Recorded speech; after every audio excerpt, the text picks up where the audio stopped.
Halo, salam jumpa kembali ya. Kita lanjutkan pembahasan kali ini mengenai jenis-jenis citra. Nah, jadi di pembahasan sebelumnya, di video sebelumnya itu kita udah bahas komponen penginderaan jauh, terus konsep penginderaan jauh. Nah, sekarang ini adalah jenis-jenis citra. Nah, gitu. Salah satu produk dari penginderaan jauh itu adalah citra. Apa itu citra? Citra itu adalah eh, hasil perekaman dari wahana yang digunakan, wahana dan sensor yang digunakan oleh eh, proses penginderaan jauh itu sendiri. Nah, nanti menghasilkanlah dia citra. Citra itu terdiri dari dua jenis, ya, ada citra foto dan citra non foto. Nah, citra foto itu menggunakan kamera. Nah, kayak kemarin kan ada pakai kamera, ada pakai scanner kan gitu.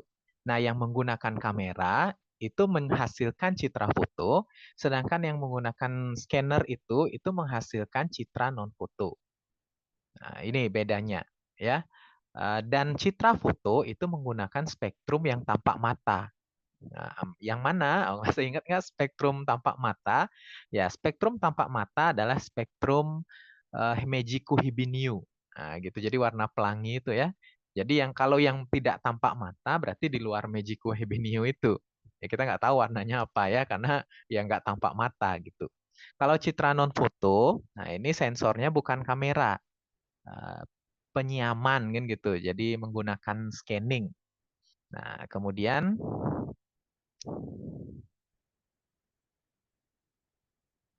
oke, sebentar. Nah, ini lanjutannya ya.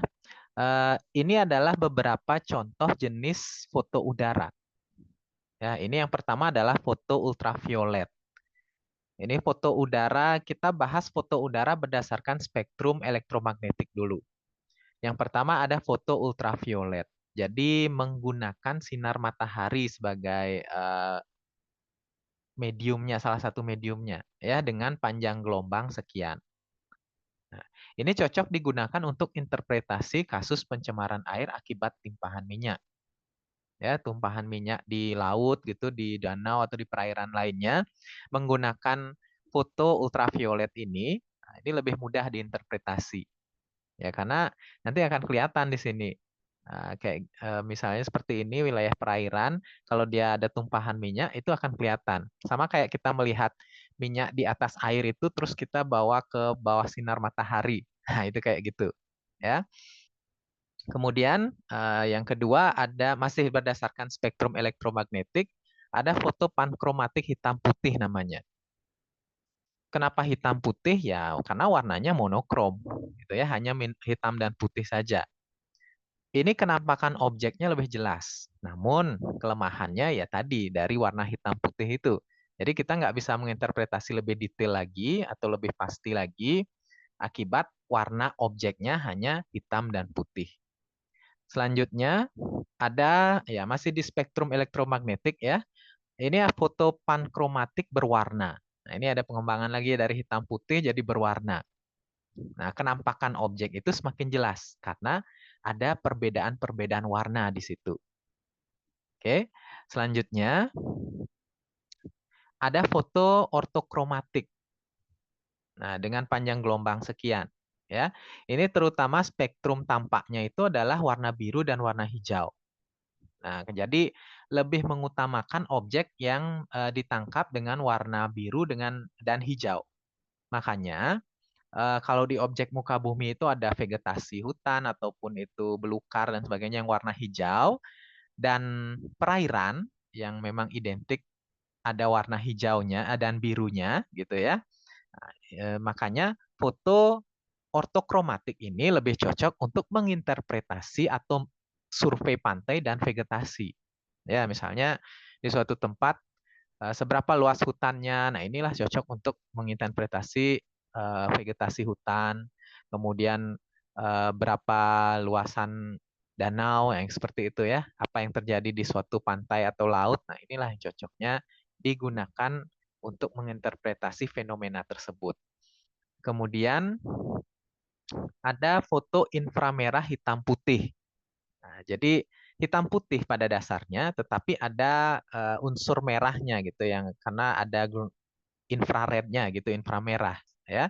Ini cocok untuk membedakan vegetasi sehat dan tidak sehat. Apa itu vegetasi sehat dan tidak sehat?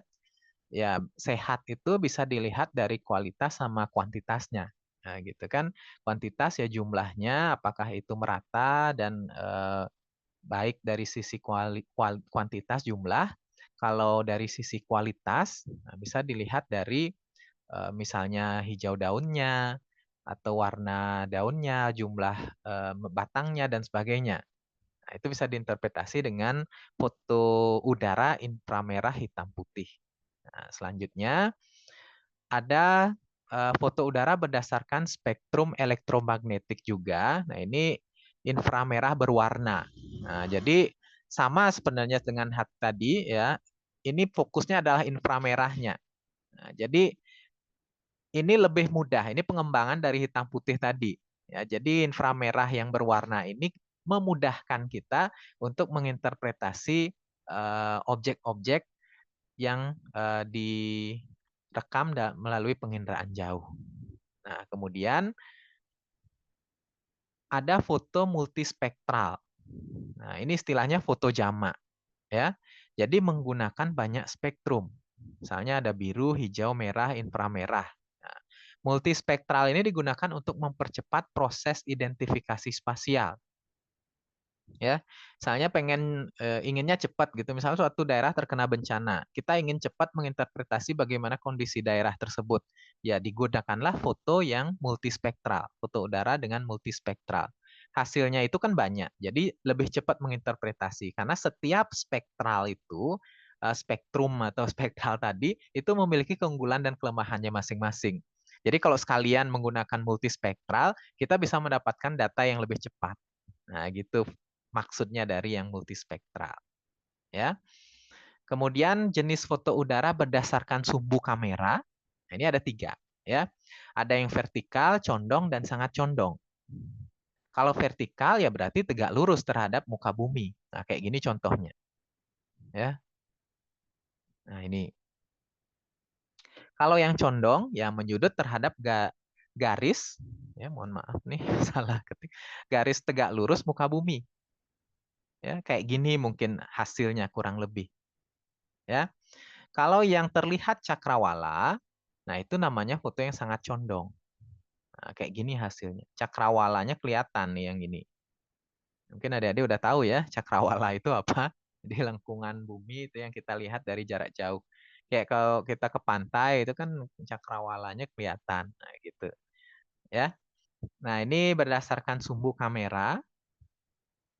Kemudian selanjutnya ada jenis foto udara berdasarkan jumlah dan jenis kamera. Ada foto tunggal, satu kamera, ada foto jamak, lebih dari satu kamera. Nah, ini tujuannya apa? Ya untuk memperoleh data yang lebih lengkap lagi atau dengan lingkup wilayah yang lebih luas lagi. Gitu. Kemudian ada citra non foto. Nah, tadi yang foto tadi yang semua ya. Sekarang menggunakan citra non foto. Nah, inilah contohnya. Citra inframerah termal. Jadi menggunakan gelombang inframerah termal. Termal ya kurang lebih ada suhu-suhunya itu ya berkaitan dengan derajat panasnya suatu benda. Makanya perbedaan warna itu mencerminkan perbedaan suhu. Nah, gitu. Ya kurang lebih kayak mata apa ya? Mata ular mungkin. Jadi penglihatan ular kan ada kalau yang merah berarti itu suhunya tinggi kan gitu. Nah, itu citra termal ya. Lalu ada citra radar. Nah, ini biasanya kan di pesawat gitu ada citra radar ya menggunakan gelombang mikro dari tenaga buatan. Ya, jadi objek itu disinari oleh tenaga buatan manusia atau sensor yang eh, aktif. Nah, gitu ya. Lalu ada citra gelombang. Berdasarkan spektrum elektromagnetik, ini ada citra gelombang. Menggunakan gelombang mikro dari tenaga alam. Ya, menggunakan terutama tenaga matahari. Kalau ini tadi kan yang aktif ya, buatan manusia. Nah, sedangkan yang ini menggunakan tenaga matahari. Nah, itu ya. Terus ada jenis-jenis citra non-foto berdasarkan sarananya. Nah, biasanya ada citra satelit dan citra dirgantara. Nah, ini kalau pernah mendengar apa namanya eh, pengin- penginderaan planet-planet, nah itu satelit Viking punyanya USA, Venera punyanya Rusia, nah itu atau NOAA gitu. Terus ada Landsat juga, Spot. Nah, contohnya kayak Google Earth itu, nah itu menggunakan kalau nggak salah Landsat dia ya, nah, sama NOAA yang kayak gitu. Jadi itu kan citra satelit. Nah, ada citra dirgantara juga. Ya. Ya, ada yang beroperasi di wahana dirgantara untuk penginderaan batas negara biasanya ya dalam rangka pertahanan negara. Nah, ini biasanya ada di pesawat-pesawat militer itu. Itu di citra dirgantara. Oke. Ya, itu saja untuk hari ini. Kalau ada pertanyaan-pertanyaan boleh silahkan berkomentar nanti akan saya jawab ya sesuai kemampuan saya. Terima kasih. Sampai jumpa di video berikutnya.